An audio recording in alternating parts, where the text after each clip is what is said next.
नमस्कार दोस्तों, मैं देवांशी वर्मा और आप देख रहे हैं हमारा चैनल द ऑटरिंग। और आज की बड़ी खबर में हम आपको देंगे नोबेल पुरस्कार 2022 के विजेताओं की पूरी सूची। तो सबसे पहले बताते हैं कि आपको नोबेल प्राइज़ है क्या।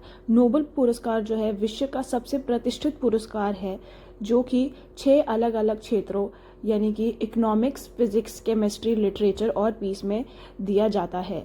2022 के नोबेल पुरस्कारों के विजेताओं की घोषणा हो चुकी है और चलिए हम आपको उनके बारे में बताते हैं। तो सबसे पहले बात करते हैं नोबेल प्राइज़ इन इकोनॉमिक्स के बारे में। इस साल ये प्राइज़ बैंकिंग सेक्टर के एक्सपर्ट्स 3 इकोनॉमिस्ट को दिया गया है। ये है बेन बेनार्क, डगलस डायमंड और फिलिप डिवेलगर। तीनों ने आर्थिक मंदी के दौर में बैंकिंग सेक्टर को बेहतर करने पर रिसर्च की और मानवता को बचाने के बेहतर तरीके बनाए। तीनों ही एक्सपर्ट्स अमेरिका के हैं। इकोनॉमिक्स का नोबेल अनाउंस करते हुए कमेटी ने कहा, तीनों ही एक्सपर्ट्स ने दुनिया को बताया कि इकोनॉमी जब मुश्किल दौर में होती है तो समाज को बैंकों की मदद लेकर कैसे निपटना चाहिए। बैंकिंग सेक्टर को तबाही से बचाना क्यों सबसे अहम है। तीनों ही इकोनॉमिस्ट ने बैंकिंग सेक्टर से जुड़े ये अहम रिसर्च जो है 1980 में शुरू किया था। ये सिर्फ थ्योरी नहीं बल्कि मुश्किल आर्थिक हालात से उभरने के इन्होंने जो तरीके समझाए उस पर कई देशों ने अमल भी किया है।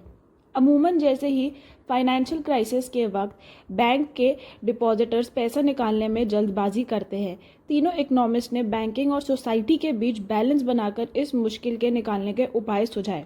तो अब बात करते हैं नोबेल प्राइज़ इन फिजिक्स के विजेताओं के बारे में। इस बारी जो है फिजिक्स का नोबेल प्राइज़ 3 वैज्ञानिकों को दिया गया है। ये है एलन एस्पेक्ट, जॉन एफ क्लॉसर और एंटन जिएलेंगर। एलन एस्पेक्ट फ्रांस से ताल्लुक़ रखते हैं, वो पेरिस और स्केले यूनिवर्सिटी में प्रोफेसर है। जॉन एफ क्लॉसर अमेरिकी रिसर्चर और प्रोफेसर है। एंटन जिएलेंगर ऑस्ट्रिया की वियना यूनिवर्सिटी में फिजिक्स के हेड ऑफ द डिपार्टमेंट और रिसर्चर है। नोबेल कमेटी की तरफ से जारी बयान के मुताबिक इन तीनों वैज्ञानिकों ने इंटैंगल्ड क्वांटम स्टेट्स पर रिसर्च किया। इसमें 2 पार्टिकल्स बिल्कुल एक तरह का व्यवहार करते हैं। अगर इन दोनों पार्टिकल्स को अलग अलग भी कर दिया जाए तो इनका व्यवहार नहीं बदलता। इस रिसर्च का फ़ायदा ना सिर्फ टेक्नोलॉजी के लिए किया जा सकेगा बल्कि इससे फिजिक्स की क्वांटम इंफॉर्मेशन थ्योरी को भी एक्सटेंड किया जा सकेगा। इससे भी बड़ी बात कि ये कई गंभीर बीमारियों के इलाज में नया रास्ता खोल सकती है। हम आपको बताते हैं नोबेल प्राइज़ इन केमिस्ट्री के विजेताओं के बारे में। केमिस्ट्री का नोबेल पुरस्कार 3 वैज्ञानिकों को दिए जाने का ऐलान हुआ है। इनके नाम है कैरोलाइन बेट्रोजी, मॉर्टन मेल्डल और बेरी शार्पलेस। 81 साल के शार्पलेस को 2001 में भी 2 अन्य वैज्ञानिकों के साथ ये पुरस्कार मिला था।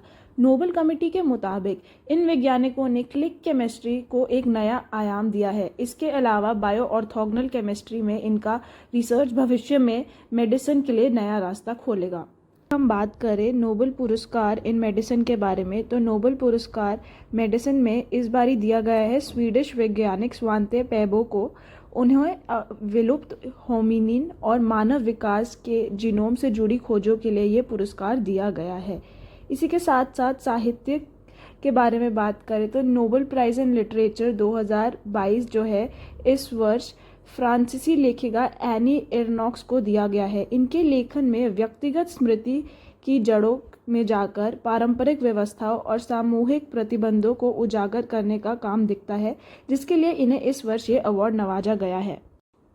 और वही नोबेल पीस प्राइज़ यानी कि शांति पुरस्कार 2022 जो है इस वर्ष बेलारूस के मानवाधिकार अधिवक्ता एलिस ब्यालियात्स्की और रूसी मानवाधिकार संगठन मेमोरियल और यूक्रेन के मानवाधिकार संगठन सेंटर फॉर सिविल लिबर्टीज़ को दिया गया है। एलिस ब्यालियात्स्की ने पूरा जीवन देश के लोकतंत्र की स्थापना और शांति विकास को बढ़ावा देने में समर्पित किया है। यही थी नोबेल प्राइज़ के विजेताओं के बारे में पूरी सूची। अगर आपको ये वीडियो पसंद आया तो हमारे चैनल द ऑटरिंग को ज़रूर सब्सक्राइब कीजिए, वीडियो को लाइक कीजिए और अपने इससे दोस्तों के साथ शेयर कीजिए। तब तक के लिए धन्यवाद।